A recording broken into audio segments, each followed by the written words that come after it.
All right. What's up, YouTube Landia? Um, I was checking my last video and it looks like I wore the same shirt 10 days ago. I thought about changing and then I thought, no, that's not why.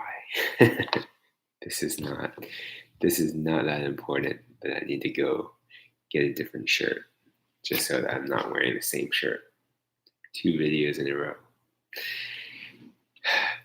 Anyway, we're getting close to wrapping this up. 10 weeks, and then I'm done. And I'm going to move on to, I don't know, I think I'm going to try to send a recording to another person that I'm a fan of. We'll see. I haven't really figured out how that would look or how that would work, but I do want to roll into doing another weekly recording, reaching out to somebody else because this was so successful already.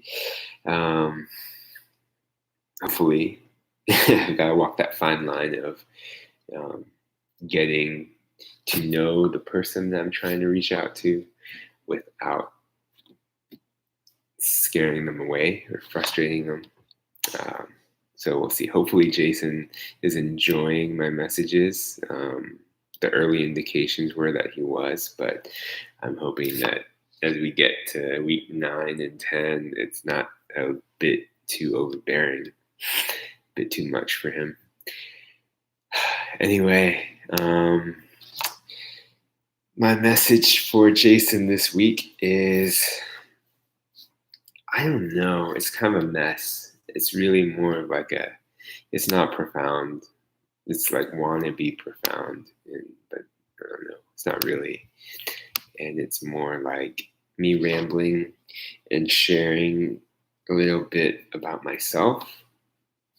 And I don't know if he'll find it interesting or not, but at least he'll get to know me a little bit more if he does listen to it. And if anybody out there ever listens to it, they'll get to know me a little bit more as well. So, all right, gotta pull it up again. Time to record. I'm gonna remember this for a long time. I think this whole process, it's so weird and so I don't know, it's just strange, and yet it's become normal to me now, which ties into the video title, I guess. It's just me realizing, I don't know, I guess routines,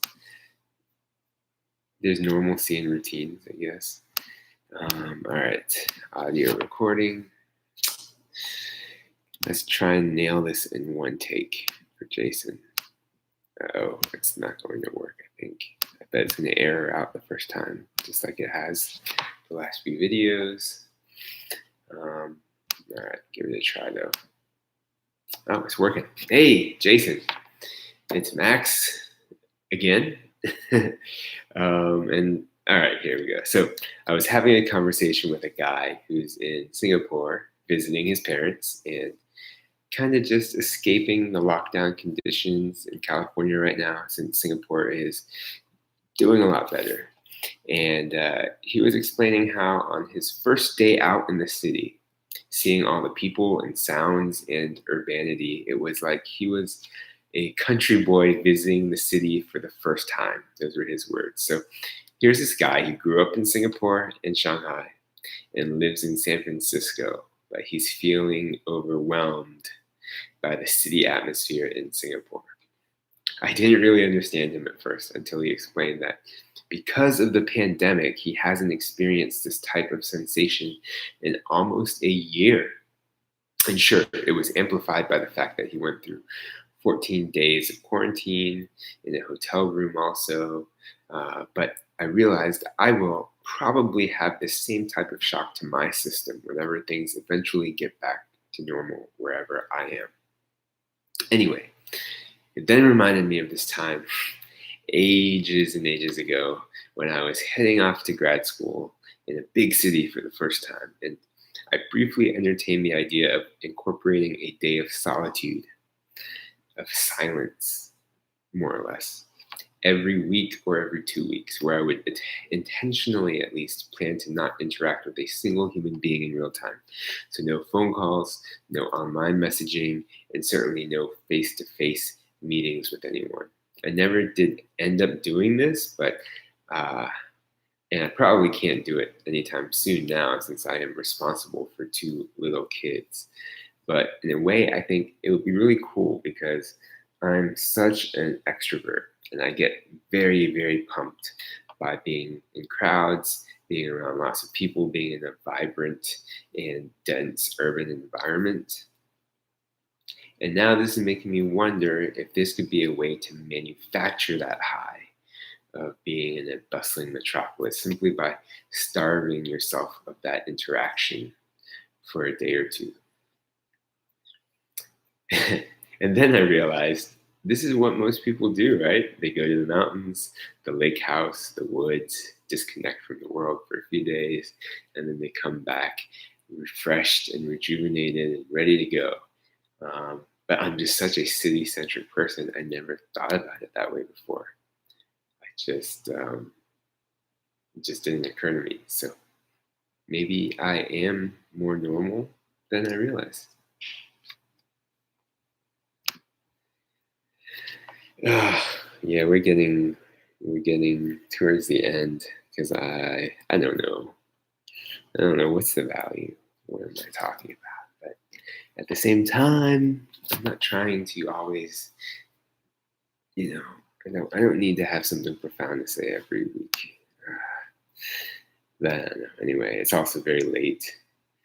No, it's not that late. It's 11:30 p.m. where I am, which is not actually that late for me, but I've been really tired this evening, so you'll have to excuse me. My brain isn't 100%.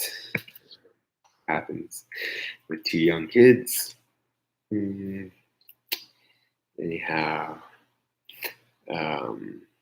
yeah. So, all right, just for you, just for this video, I'm gonna talk about one other thing that this kind of reminds me of because I used to have these quirky ideas, and so this is also from my college days. I think sort of freshman year, sophomore year, but I really, really felt strongly about it going through grad school as well, and even into my professional career phase.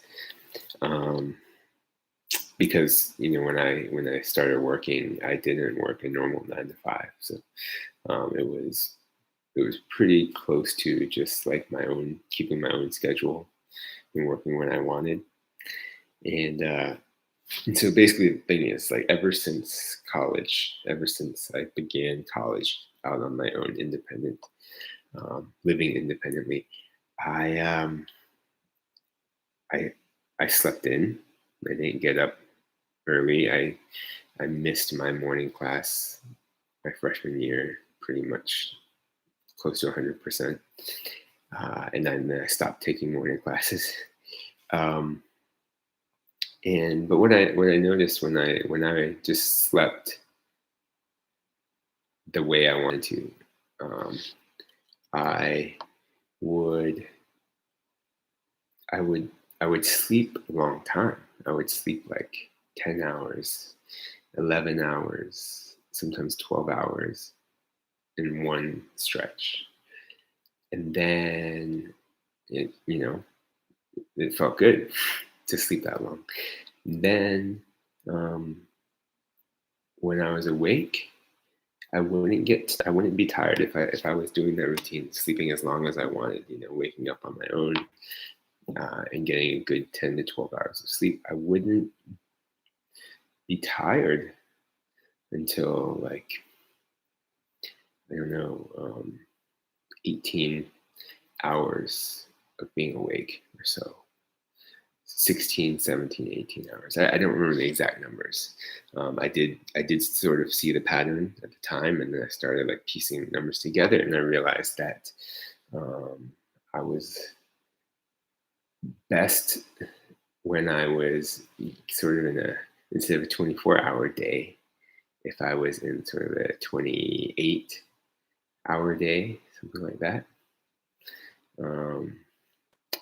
And so then with that cycle, so I was most productive during my awake time, and then I could sleep for a long stretch, and then I could be productive for a long time again. And so I more or less saw that this cycle I could do for about 6 days, and then it would be close to a normal 7-day week. And so I wanted to just change my calendar to be six cycles of sleep and awake, and kind of set that to the normal 7-day calendar. And so basically, when I would schedule things out based on my 6-day week. And obviously, I'd have to coordinate doing things when normal people are doing things and when normal people are awake. But then there'd be lots of times where I'd be asleep when normal people are awake, and lots of times when I'd be awake when normal people are sleeping. But yeah, I always thought that was the best way to maximize my output and effectiveness in whatever it is that I was trying to do. So, yeah, I don't know if I'm still on that kind of cycle, that circadian rhythm, if that is what it is.